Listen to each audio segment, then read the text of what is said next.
প্রকৃতি যেরকমভাবে নিজেকে মেলে ধরে ঠিক সেইভাবে রথযাত্রা উপলক্ষে বরাবরের মতন এবারও পশ্চিমবঙ্গের বুকে ঐতিহ্যের শহর শান্তিপুর নিজেকে কিছুটা হলেও অন্য রকমভাবে উজাড় করে দেয়।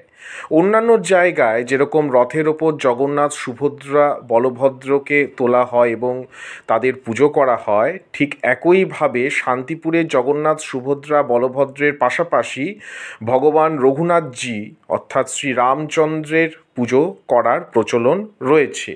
বড় গোস্বামী বাড়ির পাশাপাশি শান্তিপুরের একাধিক গৃহস্থে ভগবান শ্রীরামের বা রঘুনাথজির পুজো হয়ে থাকে। আমরা গিয়েছিলাম শান্তিপুরের চৌগাছা পটুয়াপাড়ার বরিষ্ঠ মৃৎশিল্পী দীনবন্ধু পালের বাড়িতে। তিনি এবছর এই সকল অনিন্দ সুন্দর শৈল্পিক নৈপুণ্যতায় ভরা রামের বা রঘুনাথজির প্রতিমা নির্মাণ করেছেন। রঘুনাথজি এখানে রাজবেশে পূজিত, তিনি যোগ মুদ্রায় রয়েছেন, তার মাথায় পাগড়ি এবং তার গাত্র সবুজ, গায়ের রং সবুজ, মুখের মধ্যে গোঁফ রয়েছে এবং চোখের মধ্যে একটা তেজস্বী বা যোদ্ধা ভাব, গাম্ভীর্যতা প্রস্ফুটিত হচ্ছে।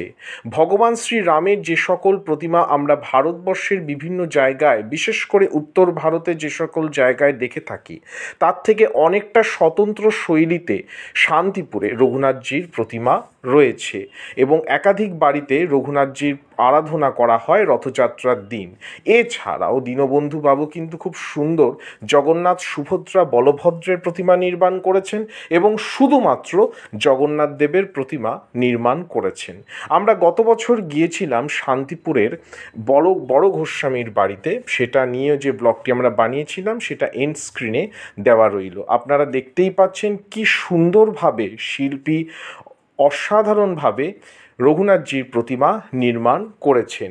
রঘুনাথজির প্রতিমা বিভিন্ন মুখায়ব শৈলীতে শিল্পী কিন্তু তৈরি করেছেন, অর্থাৎ একটি রঘুনাথজির প্রতিমার মুখের অভিব্যক্তির সঙ্গে অপর একটি রঘুনাথজির প্রতিমার মুখের অভিব্যক্তির কিন্তু মিল নেই। এখানেই শিল্পীর নিজস্ব শৈলী এবং নিজস্ব ভাবনার পরিচয় পাওয়া যায়।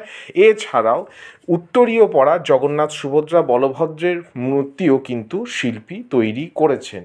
আমরা দীনবন্ধু বাবুকে নিয়ে প্রথমবারের জন্য আজ থেকে 3 বছর আগে তার তৈরি পুতুলের ওপর ব্লগ তৈরি করেছিলাম। আই বাটনে তার ভিডিওটি দেওয়া থাকবে। এখান থেকেই পথ চলা শুরু হয়েছিল আমাদের কথা ইউটিউব চ্যানেলে।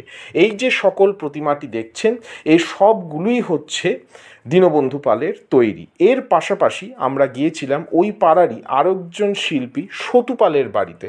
সতুপালও জগন্নাথ সুভদ্রা বলভদ্রের প্রতিমা নির্মাণ করেছে। আশা করি আজকের এই ব্লগটি আপনাদের ভালো লেগেছে। শান্তিপুর স্টেশন থেকে ডাকঘর মোড়, সেখান থেকে সরাসরি আপনারা হাঁটা পথে চলে আসতে পারেন চৌগাছা পালপাড়ায়, বা মতিগঞ্জ মোড় থেকেও এখানে চলে আসা যায়। এবং শান্তিপুরের যে রাম পুজো হয় তার যে প্রতিমা, সেগুলি কিন্তু চৌগাছায় খুব সুন্দরভাবে তৈরি করা হয়। নমস্কার, ধন্যবাদ, শুভ রথযাত্রা।